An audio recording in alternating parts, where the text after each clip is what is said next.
মালদার মোথাবাড়ির ঘটনায় অতিরিক্ত জেলা শাসককে শোকজ করা হয়েছে।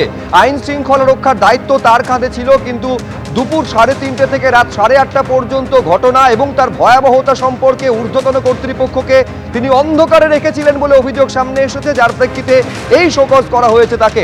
পার্থপ্রতিম ঘোষ আমাদের প্রতিনিধি আরো বিস্তারিত তথ্য এই নিয়ে দিতে পারবেন। পার্থ, এইটা আমাদের জানাও যে শোকজ করা হয়েছে, ঠিক কি কারণ দর্শাতে হবে এবার অতিরিক্ত জেলা শাসককে?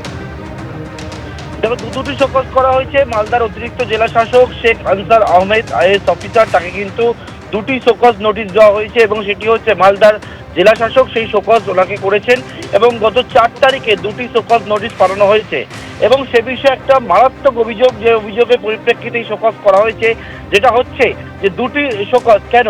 এক হচ্ছে 1 তারিখ যে ভয়ঙ্কর পরিস্থিতি তৈরি হয়েছিল, সেই দিন সকাল 11:30টার সময় ওনাকে দায়িত্ব দেওয়া হয়েছিল, সেটা হচ্ছে কালিয়াচক এলাকার কি পরিস্থিতি, সেই পরিস্থিতি নিয়ন্ত্রণে আনার জন্য ওনাকে ল অ্যান্ড অর্ডার ডিউটি কিন্তু দেওয়া হয়েছিল।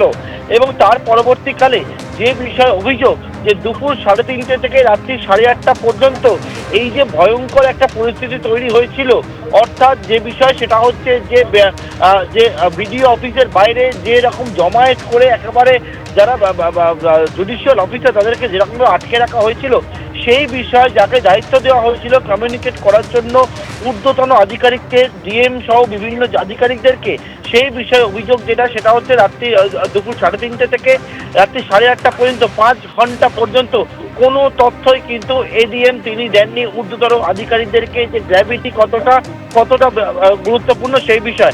পাশাপাশি ঠিক আগের দিনকে অর্থাৎ 31 তারিখ যেদিন এই ভয়ঙ্কর পরিস্থিতি তৈরি হয়, তার আগের দিনকেও কিন্তু ল অ্যান্ড অর্ডার করতে তিনি যান এবং সেখানে গিয়ে তার বেশ কিছু বক্তব্য সোশ্যাল মিডিয়া ভাইরাল হয়, যে বক্তব্যকে মনে করা হচ্ছে যে সুপ্রিম কোর্টের নির্দেশ অনুযায়ী জুডিশিয়াল ম্যাজিস্ট্রেটরা যে কাজ করছে সেই কাজের নিয়েই তিনি একটা প্রশ্ন তুলছেন বলে মনে করা হয়েছে এবং সেই বিষয়ে তাকে একটা শোকজ করা হয়েছে।